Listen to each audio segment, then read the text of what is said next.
the Diver is incredibly fun. I had no idea what to expect going in, other than it was a popular and beloved game from earlier in the year. But it took under an hour to totally enrapture me. By the time the prologue was done, I knew I was playing something special. And that feeling never really subsided from there on. Just as I would begin to think I had a hang of what the game's structure and mechanics were, it would layer on something completely new and force me to readjust my rhythm. Hours upon hours into the game, I was pulling the same trick over and over until it should have been, by any reasonable metric, an unwieldy mishmash of systems, mechanics, and minigames that simply should not work together, and yet they do. And they come together to create a magically addictive and compelling loop.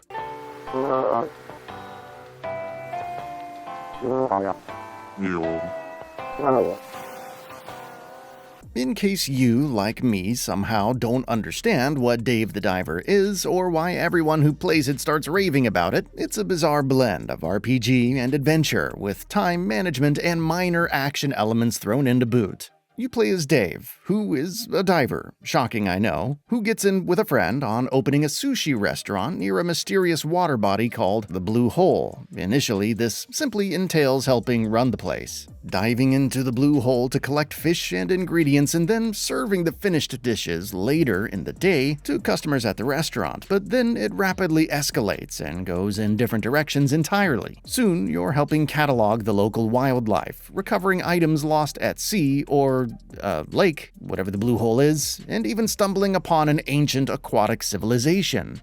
The already out there directions the story bounds off into are accentuated by a very colorful cast of characters. Pretty much every single person you meet is a memorable, colorful sort, exhibiting the exact right blend of over-the-top gimmickry and a tongue-in-cheek sense of self-awareness. The frequent animated interludes are so obviously over-the-top given the context, and played up so much, it felt impossible to me to not be charmed.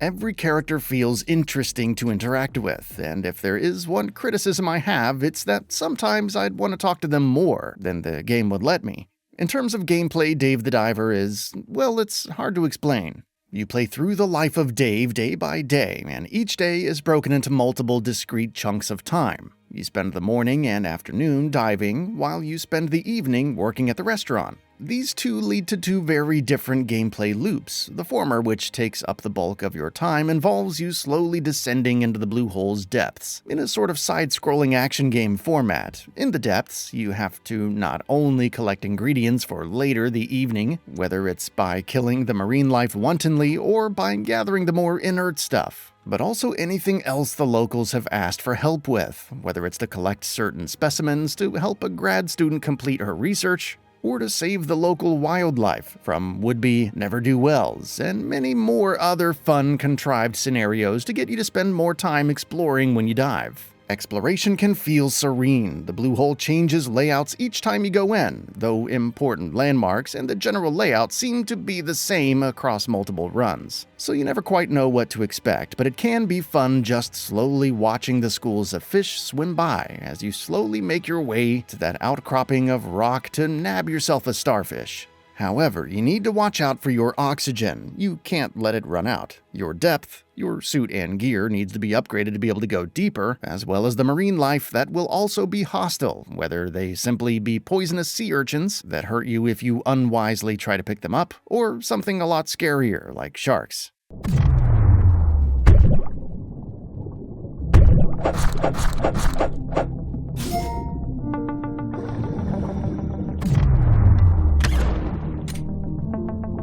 You can defend yourself against a lot of these threats by using a knife for close-ranged combat, or a gun for ranged combat. You also get a harpoon, which you can aim and throw, and obviously you can use all three weapons to also collect fish and marine life for the restaurant later in the day. You can equip different kinds of equipment to get better, or the more desired, at any rate, results. You can craft new gear for yourself entirely. You can upgrade your existing gear, and all of this is just the diving side of the game.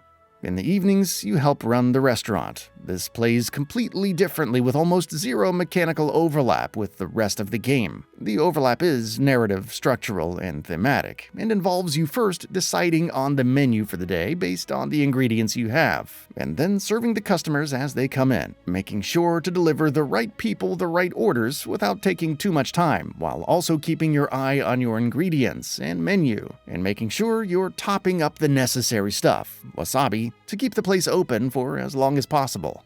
You don't have to cook, but you're doing pretty much everything else. You set the dishes on the menu, you open the restaurant, you deliver people their orders, you take away the dirty dishes, and at the end of it all, you make a bunch of money that can then be used to upgrade your diving gear. Oh, and after a while, there's a social media feed where you can check what others think of your restaurant too. You see what I mean about the game having a ludicrous amount of systems, right? It sounds like a somewhat random mishmash of mechanics thrown in together with the loosest possible contextualization. And truth be told, it kind of is that, but it works, and it works really well. It's delightfully addictive and engrossing, and it's a game that is incredibly well suited to a portable like the Nintendo Switch, with its gameplay neatly breaking down into discrete bite-sized chunks that lend themselves very well to the Switch's pick-up-and-play nature. The actual conversion job for the Switch is well done too. The control mapping is logical and becomes second nature soon enough. The UI has been smartly rescaled for the Switch, and the game's pixel-inspired graphic style translates extremely well to the Switch as well. There are portions of the game where it suffers some slowdown, particularly in more intense boss fights, or dives that have a lot more going on. These can sometimes create some frustrating situations. Thankfully, these don't happen very often, but I wish they never happened at all. In a year full of great games, Dave the Diver is one that still manages to stand out. It was a big hit when its 1.0 version hit PC earlier this year, and it manages to remain a standout experience now that it has launched on the Switch as well.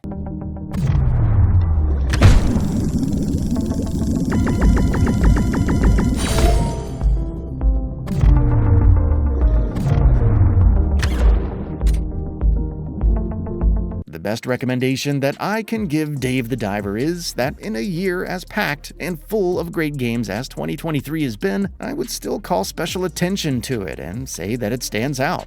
That's all for now. If you enjoy what you saw, please hit the like button. And if you're new to the channel, now is a great time to subscribe. We upload brand new videos every single day. After subscribing, don't forget to enable all notifications by clicking the bell icon.